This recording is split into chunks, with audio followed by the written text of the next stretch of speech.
Kung ikaw ay consistent na naghahanap ng pagkakakitaan, OFW, parents, retiree, aspiring business owner o laundry shop owner na gusto ng extra income or profitable business, this video is for you.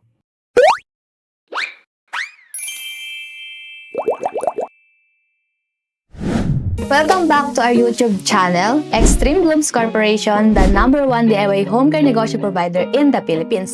Today, tuturuan ko kayo kung paano magtimpla ng liquid detergent 17 liters step by step. Step 1, mag-prepare ng 15 liters of water sa malinis na drum or container.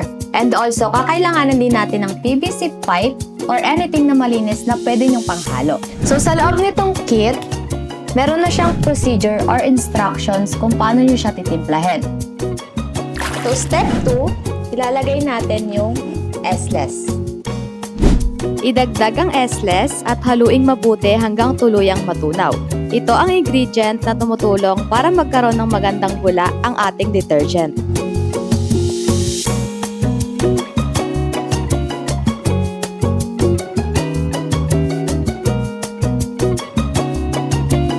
Next step, coloring. Sunod naman ay ilagay ang coloring. Dahan-dahan lang sa paglalagay hanggang makuha ang gusto mong kulay. Mas maganda ang itsura ng produkto kapag maayos ang kulay nito.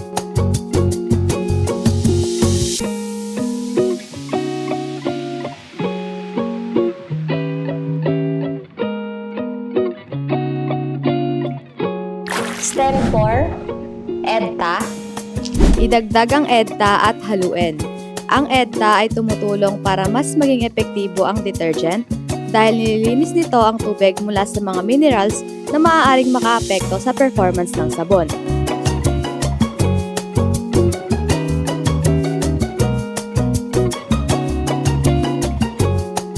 Next step, stain remover. Ilagay ang stain remover at haluin ng 1 minuto. Ito ang tumutulong para mas madaling matanggal ang mga mantsa sa damit.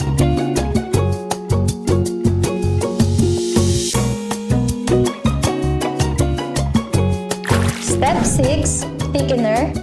Unti-unting idagdag ang thickener habang patuloy ang paghahalo. Ito ang nagpapalapot sa detergent. Dahan-dahan lang ang paglalagay para maging makinis ang timpla at maiwasan ang pagbuo-buo.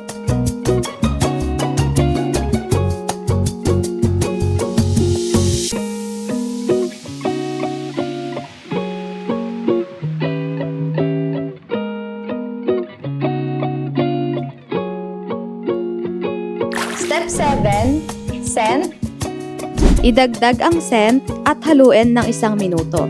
Ito ang nagbibigay ng mabangong amoy sa produkto na siguradong magugustuhan ng mga customer.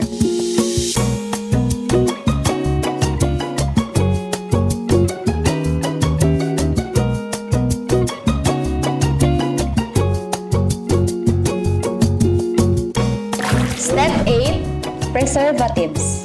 Ilagay ang preservatives at haluing mabuti. Tumutulong ito para mas tumagal ang kalidad at shelf-life ng detergent.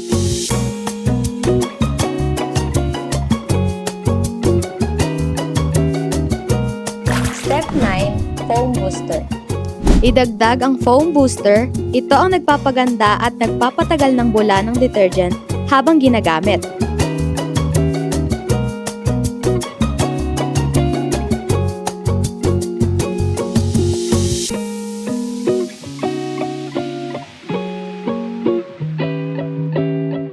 Step 10, degreaser.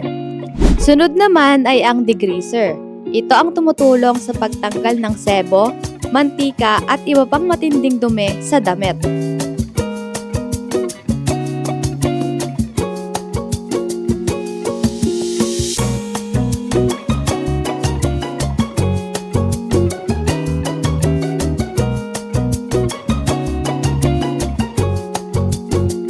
Last step is yung disinfectant. Panghuli, idagdag ang disinfectant at haluin ng 3 minuto. Nakakatulong ito para mas maging malinis at fresh ang mga nilalabhang damit.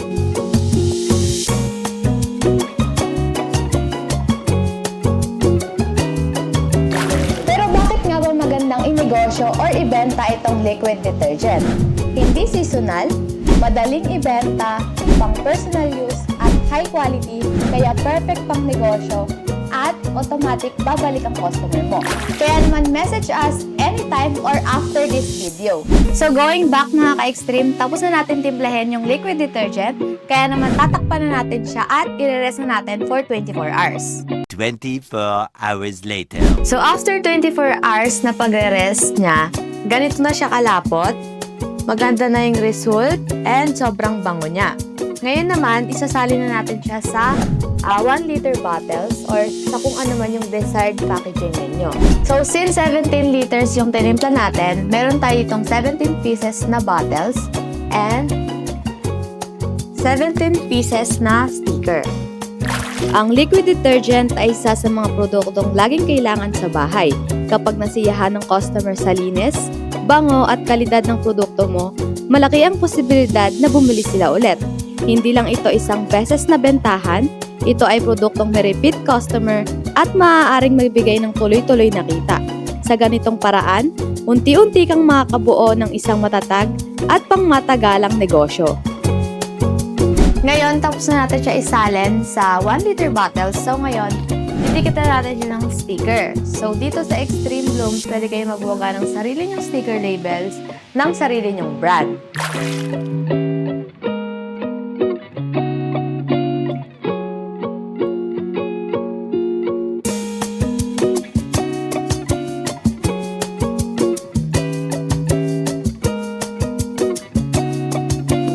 Kung gusto nyo pa matuto ng more negosyo tutorials like this, comment detergent below, like, subscribe, and share nyo rin to sa mga kilala nyong OFW, nanay, tatay, or retiree na gusto magnegosyo.